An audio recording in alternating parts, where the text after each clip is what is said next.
Prince Philip has died aged 99. Buckingham Palace has announced today, with tributes from around the world pouring in for the Queen's husband. Will there be a national day of mourning? Philip, 99, was the longest-serving consort in British history, and the Duke and the Queen were married for more than 70 years.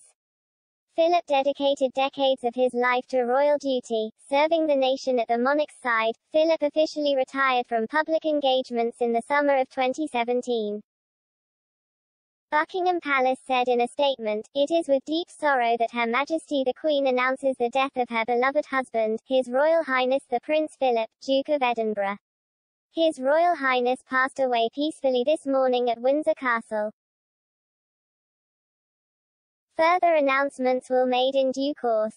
The royal family joined with people around the world in mourning his loss. As the news broke, Prime Minister Boris Johnson paid tribute to the Duke of Edinburgh in Downing Street and said, "He helped to steer the royal family and the monarchy so that it remains an institution indisputably vital to the balance and happiness of our national life."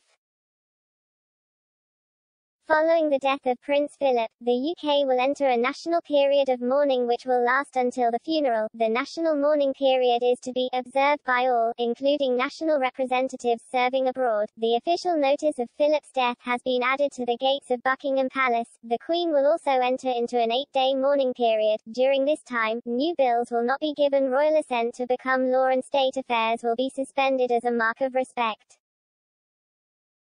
The Duke of Edinburgh is expected to be given a ceremonial royal funeral rather than a state one, and will not lie in state.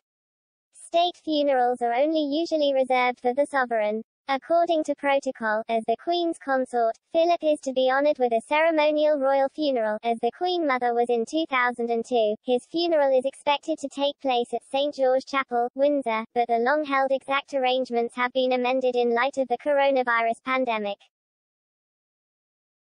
Buckingham Palace will be preparing to reveal the details of how the plans have been configured. To the outsider, there is little difference between a state and a ceremonial funeral. Both can include a lying in state, as did the Queen Mother's, although Philip's will not, and a military procession. The Duke's funeral is under the direction of the Lord Chamberlain, the most senior official of the royal household. Speaking on a podium outside Downing Street on Friday, Prime Minister Boris Johnson said Philip would be remembered for his steadfast support of the Queen, as well as his awards scheme which inspired countless young people. The Prime Minister said, "He was an environmentalist, and a champion of the natural world long before it was fashionable. With his Duke of Edinburgh award scheme he shaped and inspired the lives of countless young people, and at literally tens of thousands of events he fostered their hopes and encouraged their ambitions." Australian Prime Minister Scott Morrison said the Duke embodied a generation that we will never see again. Australians send our love and deepest condolences to Her Majesty and all the royal family. The Commonwealth family joins together in sorrow and thanksgiving for the loss and life of Prince Philip. "God bless from all here in Australia," he tweeted.